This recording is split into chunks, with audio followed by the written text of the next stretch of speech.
It's outrageous. It's like I tell you all the time when I preach the Bible, I would never believe these things if God weren't saying them to me. I would say, well, that's lunacy. If I didn't know this was the Word of God, I would say, I'll never believe that. But we know this is the Word of God. Why anything? Why everything? For the glory of God, for the joy of His people. And God is radically committed to the joy of His people. All we have to do is look at the cross, right? Let's look at the cross. That's the measure of God's commitment to you. Let's look at the cross. The cross preeminently glorifies God. Every attribute of God is on display in the cross. It glorifies God. And it's for the joy of His people. For the joy of His people. God became a man and was nailed to a tree. Let all the created order stand in awe. Let all the created order stand in awe. When we went through the Gospel of John, we said that over and over and over again. Let all the created order stand in awe. Our great Creator God has been nailed to a tree because He loves His people.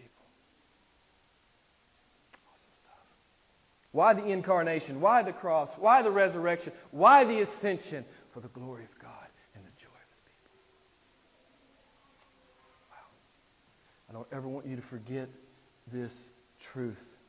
As you leave us, never forget and be in awe of it every day of your life.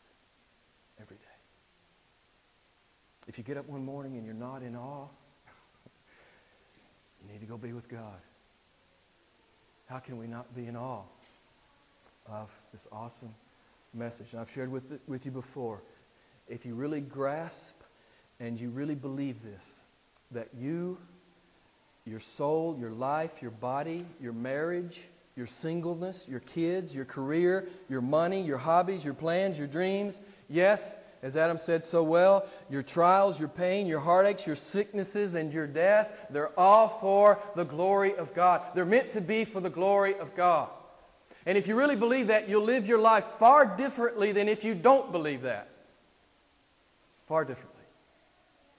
Far differently. For the glory of God. And as you leave us, I want you to always remember that. I want you to always remember that. And I want you to remember how passionately God is committed to you as one of His own. So I just want to look at a couple of passages that underscore this truth of God's radical commitment to His people. And I don't want you to ever forget it. And Nick was kind enough to read the text. And I could just preach that. I could preach that for 3 years and never get to the bottom of it. The text that Nick read. But I want to start there. Romans 8:31. God is for us. God is for us. If God is for us, what does the text say? Who can be against? I love that verse. Maybe it could be one of my favorite. I know I say that all the time. But let me ask you, beloved, do you believe it? Do you believe it? Do you believe God's for you in the pressure of your business? Do you believe God's for you in the hard times in your marriage? Do you believe God is for you when you're having trouble with your kids? Do you believe God is for you? Do you believe God is for you when the health crisis comes? Do you really still believe that God is for you? God says, I'm for you. It doesn't matter what the circumstance is. God says, I am for my people. It doesn't say God's pulling for us or God's rooting for us. The text says, God is for us. Every single day, every breath we take, God is for us. And He will bring His omnipotent exuberance and power to bear in your circumstance. And He will do a perfect thing in your life. The God who effortlessly spoke 1 billion galaxies into existence and upholds those galaxies by the word of His power. This is the God who's for you. He's for you. He's omnipotent, almighty, all-powerful, invincible, unstoppable, irrepressible. He is for you. Don't ever forget that. I love what Daniel 4:35 says. None can stay His hand. In heaven or earth, none can stay the hand of our God.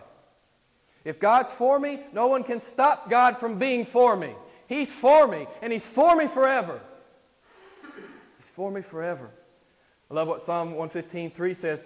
Our God is in the heavens. He does whatever He pleases. No one can stay His hand. No one can stay His hand. You know 2 Chronicles 16:9. It's one of my favorite verses. Probably one of yours too. For the eyes of the Lord move to and fro throughout the earth, that He may what? Strongly support those whose heart is completely His. Man, He's ready. He's poised, like we talked about a couple weeks ago. He's like in the starting blocks. And when we trust and obey, man, He releases that power. And He comes to the defense and the aid of His people. I love how we sang, He does not grow faint and He does not grow weary. Ever. Ever. God is for you. You and God are always a majority. Always. Always. It doesn't matter how hard it looks. It doesn't matter how impossible it is. You and God are always a majority. You are always more than conquerors. You will always get the ultimate victory. It may not feel like victory today, but you will get it. You will get it because God is for you. He's radically and passionately for you. And it's for His glory and ultimately and eternally for your joy. These are awesome truths. And we need to get this stuff. We need to know this stuff. This will animate your Christianity. Even on your worst day, it will animate your Christianity. Jeremiah 31:3. You guys know this verse.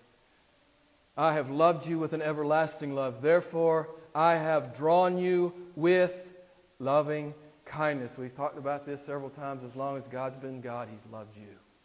Think about it. Everlastingly. No beginning, which blows our mind, right? And no end. As long as God's been God, He has loved you. It's an omnipotent love. Nobody, no thing, no one, as Nick read, you heard the text, can separate us from Him. Nobody, nothing. It can't happen. It won't happen. It will never happen. We are eternally secure in the love of God. We saw it over and over in the Gospel of John. I forget now. Was it 5, 6, 7 times? I don't remember.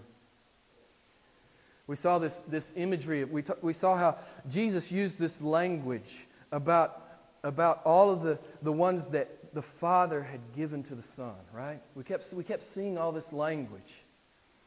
And so we can easily surmise that the redeemed are simply a love gift from the Father to the Son. And Jesus says, you think I'm ever going to lose one of them that the Father has given me? No. We're precious to Him for a myriad of reasons, not the least of which is we are a love gift from the Father to the Son. I love to meditate on that. God is passionately and radically committed to His children, and He loves us. We've talked about this so often too. He is giving us the kingdom, gladly giving us the kingdom. Luke chapter 12. He's freely giving us all things. Nick read it, Romans chapter 8. And He is blessing us with every spiritual blessing, Ephesians chapter 1. As we said so many times, we are co-heirs with Jesus Christ. He loves us with an everlasting love. He's brought us into the family. We are adopted children of God. This is awesome stuff. It's beautiful. I don't want you to ever forget it. Another verse, Jeremiah 32:40-41. I love this. I will make with them an everlasting covenant, that I will not turn away from doing good to them. I will put the fear of me in their hearts, that they may not turn from me. I will rejoice in doing them good with all my heart and all my soul. Don't you love that? God is committed to doing good to His children. I rejoice in doing good to them, He says. And you know Romans 8:28. Maybe the most oft-repeated verse in this pulpit. We know that God causes almost everything to work for the good of those who love Him, those called according to His purpose. Is that right? Some of you are going, no. Well, He works almost everything, pretty much everything. No. Paul says we know He works every single thing for the good. Do you believe it, Christian? Do you believe it? That God is at work proactively in your life to work for good, if you believe this sovereign assurance of God, if you really believe it, nothing can ever blow you over. Nothing. I don't care how hard it gets. And we've said it so many times, when you can't cry anymore and you can't hurt anymore, God's doing a good thing in the believer's life. He's doing a good thing. It is well with my soul. Some of you know what I'm talking about. Some of you have been at the bottom. I've been at the bottom. It was still good with my soul. It was still good with me and God. And He does not grow faint. He does not grow weary.